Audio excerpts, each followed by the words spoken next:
40년 넘는 시간 동안 단 한 번의 말실수 때문에 얼마 전 미국과 미사일 지침을 사실상 해제하면서 물론 40년의 세월을 단 한 번에 회복할 수는 없겠지만 불가능해 보이는 모든 것들을 단 10년 만에 전부 따라잡았던 한국에게 너무 위험한 무기를 쥐어준 것이 아니냐는 불만이 주변국들에게서 쏟아져 나오고 있는데요. 유튜브 채널 무기의 황제TV. 본 포스팅이 도움이 되셨다면 구독과 댓글, 관심 표현해주세요. 시청해주셔서 감사합니다. 전 세계에서 유일하게 중국과 러시아, 미국만 보유한 이 기술을 한국이 조만간 개발하게 될 것으로 보입니다. 1978년 9월 26일 국방과학연구소 시험장 참관장에 한 남자가 앉아 있습니다. 불과 2km가량 떨어진 섬끝 자락에서 괴성을 내며 이 남자는 이 미사일이 앞으로 한국에게 어떤 부당함을 가져올지 당시에는 알지 못했습니다. 한국에게 탄도미사일 제한이 생긴 결정적인 사건이었죠. 미국의 지대공 미사일이었던 나이키의 허큘리스를 참고해 만들었습니다. 지대공, 즉 땅에서 공중을 공격하는 미사일을 지대지, 즉 땅에서 땅을 공격하기 위해 만든 이 미사일의 겉모습은 나이키와 유사했지만 추진 기관 등의 성능이 개량되어 이 덕분에 한국은 세계에서 7번째로 자체적으로 미사일을 만들 수 있는 나라가 되었죠. 가장 예민한 반응을 보였던 건 미국입니다. 공개 발사 후 며칠 뒤 존 니컴 주한 미군 사령관은 국방과학연구소를 방문해 5시간가량 설명을 들었고 미 행정부가 파견한 7명의 사찰단은 도대체 이게 어느 나라에서 들여온 기술인지를 꼬치꼬치 캐묻기 시작했습니다. 한국의 미사일 개발을 두고 거품 물고 반대했었습니다. 핵 개발과 연루되어 있을 것이라는 추측을 내놨고 소련은 한국의 핵 개발을 경고한다는 성명을 발표해 한국을 압박하기 시작했습니다. 결국 미사일 개발을 중단하라는 미국의 압박을 이겨내지 못한 한국은 사거리 180km 이내, 탄두 중량 500kg 이내를 골자로 하는 서한을 노재현 전 국방부 장관이 주한미군에 보내면서 스스로 족쇄를 채워버렸습니다. 그러나 이후 1026 사태 등으로 국내 정세가 어지러워지면서 백곰 개발도 멈췄습니다. 그런데 한국의 미사일 개발에 가장 큰 장애물로 작용했던 인물은 전두환입니다. 정통성이 부족했던 전두환은 미국에게 이쁨받고 싶은 욕심에 미사일 개발 계획 자체를 폐기해버렸죠. 그러나 범하현 미얀마를 방문했다가 아웅산 사건을 겪은 뒤 입장을 급선해야 합니다. 북한에 대한 직접적인 경고와 타격을 위한 미사일을 개발하라는 지시가 내려졌고 1985년 현무일 단거리 탄도미사일 개발을 완료하게 되죠. 그러나 항상 한국의 미사일 개발에 발목을 잡았던 한미 미사일 지침이 불과 며칠 전 드디어 해제되었습니다. 지난 5월 21일 문재인 대통령과 바이든 미국 대통령은 정상회담을 진행했습니다.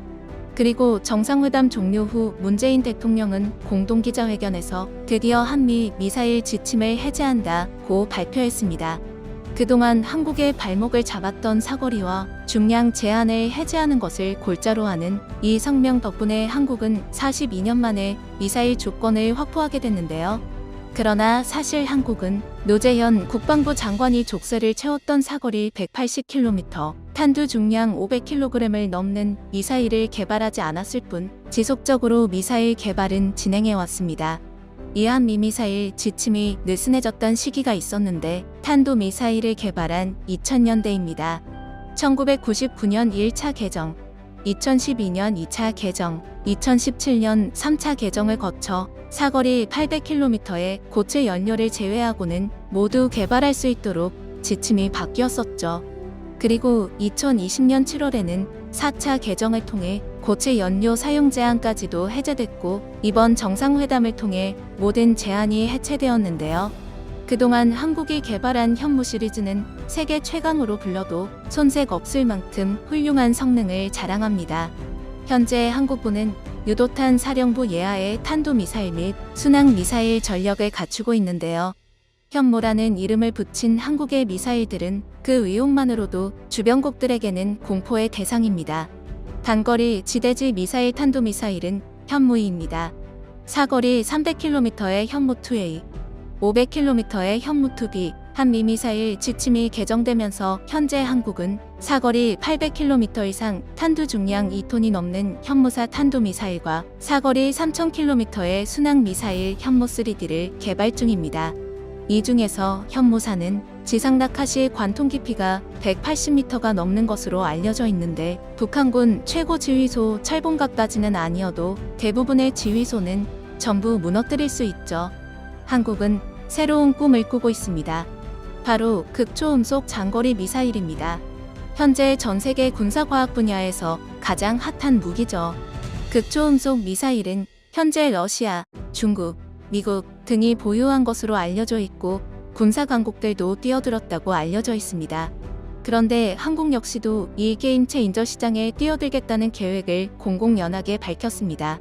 국방부는 지난 2020년 주요 지휘관 회의에서 다양한 WMP 위협을 전략적으로 억제한다는 차원에서 극초음속 미사일 소유 결정을 하겠다고 밝혔습니다. 통상적으로 소유 결정이 내려지면 5년 단위로 수립하는 국방 중기 계획에 반영되기 때문에 관련 국방 예산이 배정되어 탐색 개발을 거쳐 체계 개발 단계를 거칩니다. 그런데 한국은 이미 1979년에 세계에서 7번째로 미사일을 자체적으로 개발한 성과 덕분에 국방과학연구소에는 상부의 결정만 내려진다면 빠른 시일 내에 완성해낼 수 있는 핵심 기술력을 전부 보유하고 있다고 하죠. 현재 한국이 가진 기술력만으로도 충분히 개발할 수 있다고 보고 있습니다. 정경두 전 국방부 장관은 2020년 8월 공개적인 자리를 통해 앞으로 한국군은 정밀 유도 조종 기능을 갖춘 유도무기, 장사정 및 극초음속 미사일, 고위력 탄두, 한국형 위성항법 체계 등의 기술 개발을 가속해 미사일 전력을 더욱 고도화시켜 나갈 것이라고 말했습니다. 국방부 장관이 공개적으로 극초음속 미사일 개발을 언급한 것은 처음이었죠. 국회 입법조사처 역시도 국방과학연구소가 2004년부터 극초음속 미사일 관련 연구를 진행해 성과를 올렸다면서 2023년까지 비행시험을 완료할 계획을 골자로 하는 극초음속 무기체계 국제개발 동향이라는 보고서에 따르면 국방과학연구소는 2004년부터 2007년까지 액체 렌제트 추진 기관을 개발했습니다. 렌제트는 압축기나 터빈이 없이 고속으로 불어넣는 공기를 원통 안에서 압축하고 연료를 통해 추진력을 얻는 제트 엔진을 말합니다. 대부분의 공기흡입식 제트 엔진과는 달리 회전 압축기가 없어 극초음속 비행체에 사용되는 엔진이죠. 국방과학연구소는 2010년부터 2년간, 2011년부터 6년간 초고속 공기흡입 엔진 특화 연구실 설치를 통해 관련 연구도 성공적으로 진행했으며 2018년에는 마하5 이상의 지상 발사형 극초음속 비행체 개발을 시작해 2023년까지 완료할 것이라고 하죠. 마하5의 극초음속 미사일을 서울 상공에서 발사한다면 250km 떨어진 평양까지 단 1분 15초면 도달합니다. 그런데 한국이 이러한 극초음속 미사일 개발이 거의 임박했다는 소식이 전해지면서 한국의 주변국들에게는 발등에 불이 떨어졌습니다. 극초음속 미사일은 한마디로 미래의 전장 환경을 바꿔줄 게임 체인저로 불리고 있습니다. 극초음속 미사일은 쉽게 말하면 최대한 신속하게 표적에게 접근해 타격하는 미사일입니다. 마하5, 즉 시속 6120km의 속도로 표적에 접근함으로 알아차려도 대응할 수 없죠. 이를 통해 불필요한 피해를 최소화할 수 있으며 현재까지는 이 극초음속 미사일에 대한 어떤 제약도 없는데요. 굳이 핵탄두를 달지 않아도 시속 6000km의 속도에서 발생되는 엄청난 운동에너지를 바탕으로 핵과 같은 위력을 발휘할 수 있지만 이에 대한 마땅한 방어수단도 없는 것이 가장 큰 장점입니다. 현재 이 분야는 러시아와 중국이 가장 앞섰고 미국이 그 뒤를 바짝 뒤쫓고 있습니다. 러시아는 2015년 2월부터 대륙간 탄도미사일 발사체를 활용해 아방가르드를 개발했고 2019년 12월 1일 실전 배치했습니다. 그러면서 이 미사일은 누구도 막을 수 없을 것이라고 주장했죠.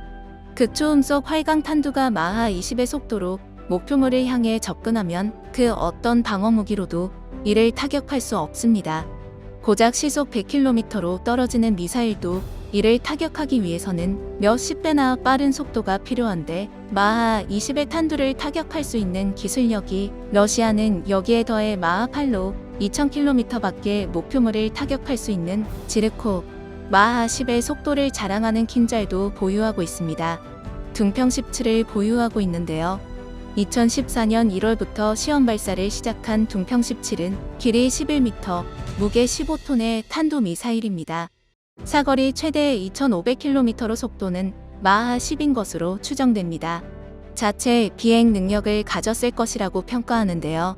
중국이 자신있게 둥평 17은 사드로도 못 막는다고 자신있게 이야기하는 이유가 여기에 있습니다. 미국은 2018년 8월에야 이 분야에 뛰어들었지만 세계 최강 군사 기술을 보유한 덕분에 현재 한국은 러시아와 중국, 일본이라는 해결책이 보이지 않는 북한이 바로 위에 있습니다.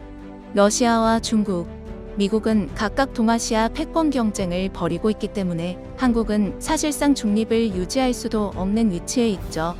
이런 위치를 생각한다면 러시아나 중국을 뛰어넘지는 못해도 이뤄도 비슷한 수준의 미사일을 보유해야 안정을 깨할 수 있습니다. 아픈 역사가 증언해주듯이 스스로 강해지는 것이야말로 가장 강력한 방어가 아닐까요?